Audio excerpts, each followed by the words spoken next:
How you doing? Bless the name of the Lord. Lord's Acoustic Ninja coming back at you with this big old Gretsch Falcon. Today we're going to do an introduction on bar chords.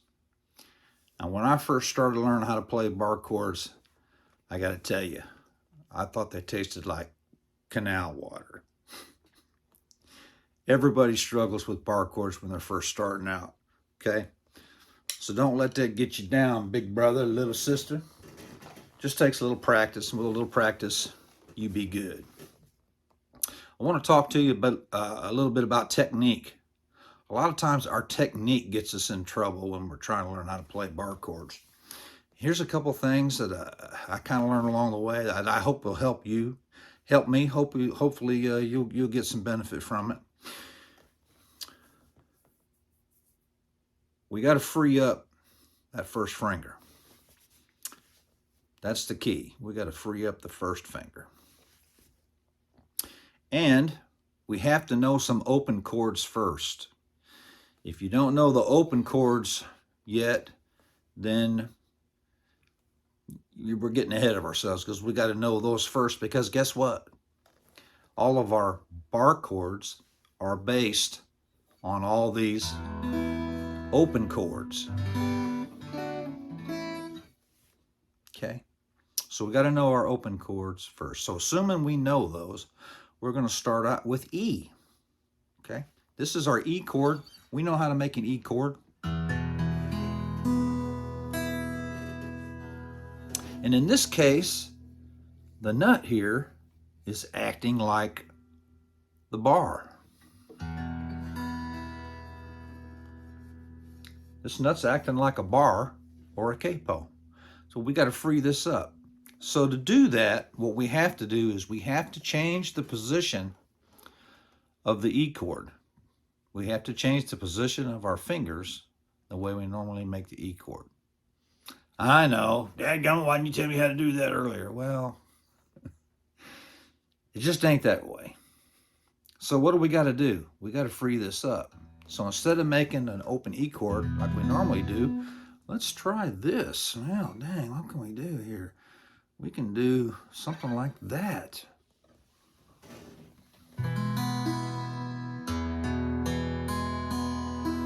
And I'll put some tablature up for you. It's the same shape, except instead of using the index or first finger, we're using these other three to take those positions. And what that does is it frees up that index finger to use as a bar. Okay, open E chord. Now take that and pretend that you're going to make a bar with it. What we're going to do is we're just going to take our first finger, lay it over the top of the nut. It's really not doing anything, it's just laying over the top of the nut. But that gets our fingers in position for a bar chord. All right? So what we did, the first thing we did, is instead of making the E chord, open E chord like we normally do with the index finger, we have to free up the index finger. So to make the open E chord, we use these three instead of those three. That's number one. Now here's another thing. A lot of times, hand position has a lot to do with whether or not you can make a good E chord. And what you want to do is you want your thumb on the bottom half of the neck. You want your thumb not way over here, not the middle works. I mean, everybody's a little different. But it works better if you have your thumb in the lower middle part of the back of the neck. All right? In the lower half of the back of the neck. And the other thing is elbow. Tuck your elbow into your rib cage. Here's why. Let me show you this. Here's my hand. Okay, normal E chord. Watch my hand. Watch what happens when I move my elbow into my rib cage. Watch what the hand does. Watch what this hand movement changes. See that? See that? It's subtle. You may not think it's a big deal. But let's say we're out here down here on the fret down here, around somewhere around A, and we got our elbow out and all that. Our hand is kind of at an angle. It's not much, but it's enough that it can make a difference. Tuck that elbow in. Tuck that elbow into your rib cage. And when you do that, that kind of curls that hand into place it needs to be at. See that difference? It gets your hand more into position. So that's a big one.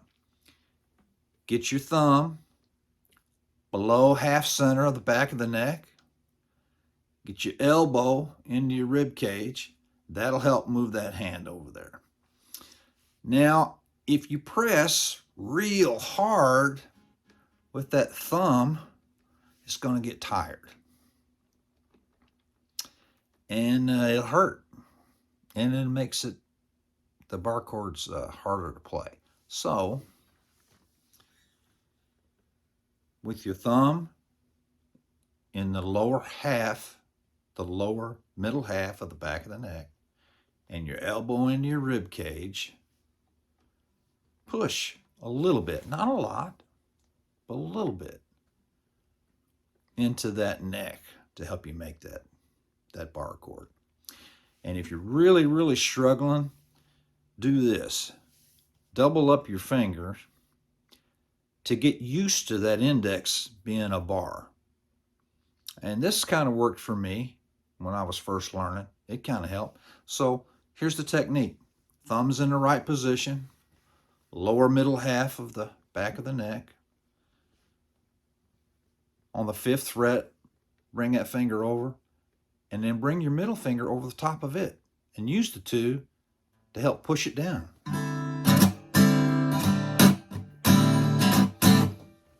And do that in a number of places on the neck without making a chord. What that does is that just gets you in position, gets you in the right spot, gets your hands gets that index finger used to making that bar chord. All right? Try that. Try that. In position, elbow tucked into the rib cage, and strum it.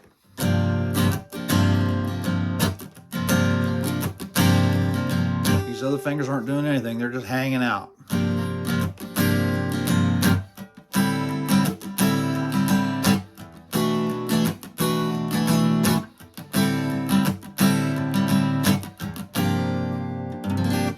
That's a technique that you can practice. It kind of help you get used to that feeling with that index finger coming around like that.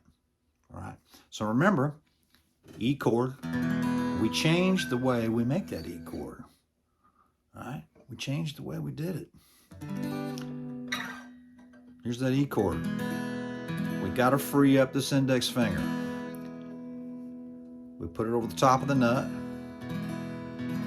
just to kind of give us that feeling. Remember, tuck that elbow in to that rib cage. Get that thumb in the lower middle half of the back of the neck. And I'll put up some tablature so that you can see it. Now, with your fingers in that position, in that E chord,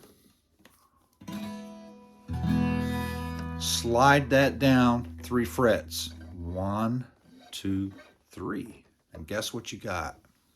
You got a G, bar chord. All we did was slide that shape down. This is a movable shape now. Remember we talked about there are repeatable positions all the way up and down this guitar neck? This kind of comes into there. In fact, it comes exactly into there. This is a repeatable shape. Now we can move it down to the 5th fret, and that's an A. And these chords right here that we're showing you today are all based on the open E chord. All we did was just change the finger positions on how we make an E chord. Use these 3 fingers instead of the first finger. That's it. That's the place to start. That's a good place to start.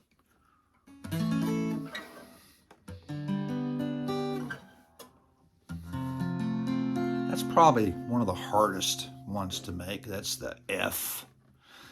Now, how the heck do we know which chord is which? I mean, how do I know? How do I know that's G? How do I know that's A? There's a couple different ways. First, you can memorize each note on the bass E string for the E major chord. You're first starting out, most folks don't memorize all those notes. So what do? Well, there's several different ways. First, we can use the old Eddie Ain't Dynamite Goodbye Eddie technique. Eddie.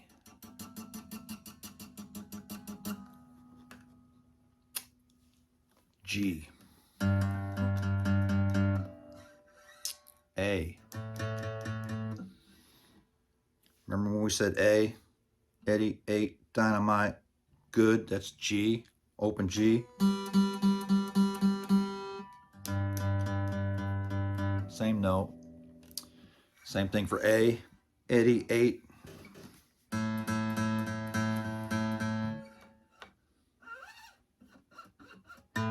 Same note.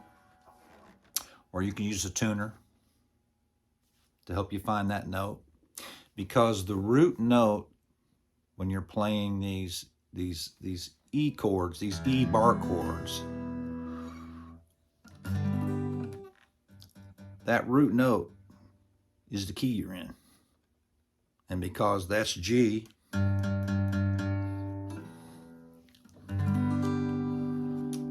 that's a G bar chord. Because that's A, that's an A bar chord. So the root note on the open E string is the key you're in for that bar chord. And we can slide that position up and down the neck. So let's recap. We got to free up that finger. Just got to do it. So change the way you make that open E chord, because all these bar chords are based on the open chords. So we have to know those first. Open E, change the way we make it. Dadgum, that's so hard. How are we going to do that?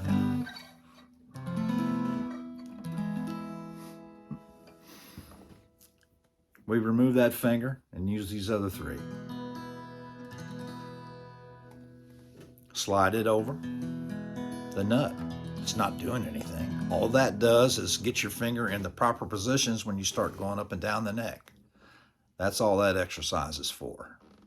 So change the way you make the E chord to free up that finger and then get that shape. Now once you get that shape, it's a movable shape. You can move it all the way up and down the neck. That's our intro. Hope that helps. Try this technique where you're doubling up over that finger.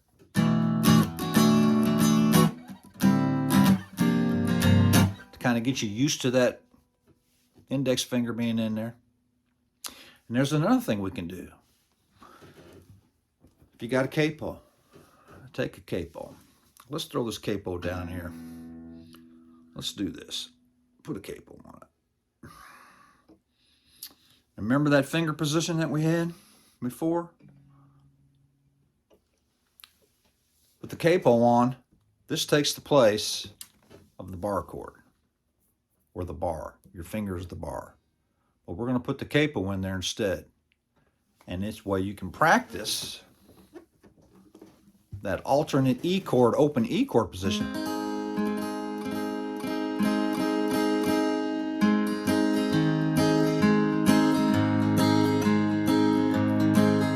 That way.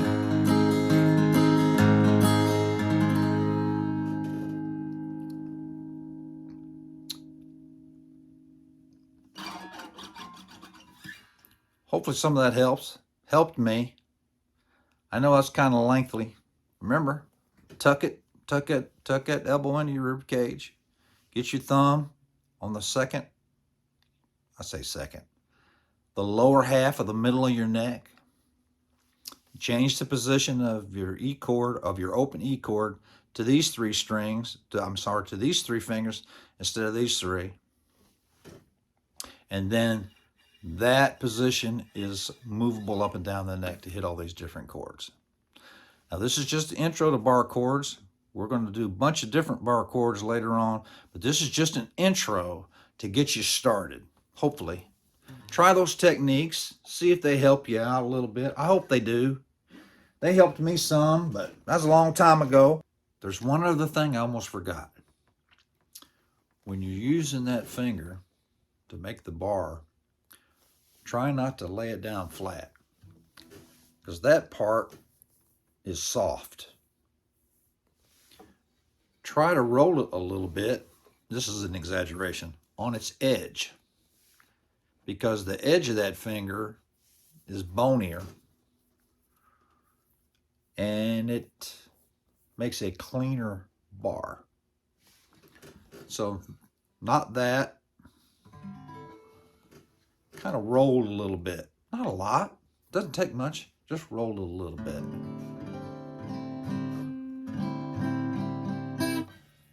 And that also helps. Listen, we're glad you're here. And I just want you to know that Jesus loves you. We love you. He cares about you. And so do we. He's Lord of Lords and He's King of Kings. Come see us again. God bless. May God bless and keep you always. May your wishes all come true. May you always know the truth and see God's light surrounding you. God bless. Hope to see you again soon. Take care.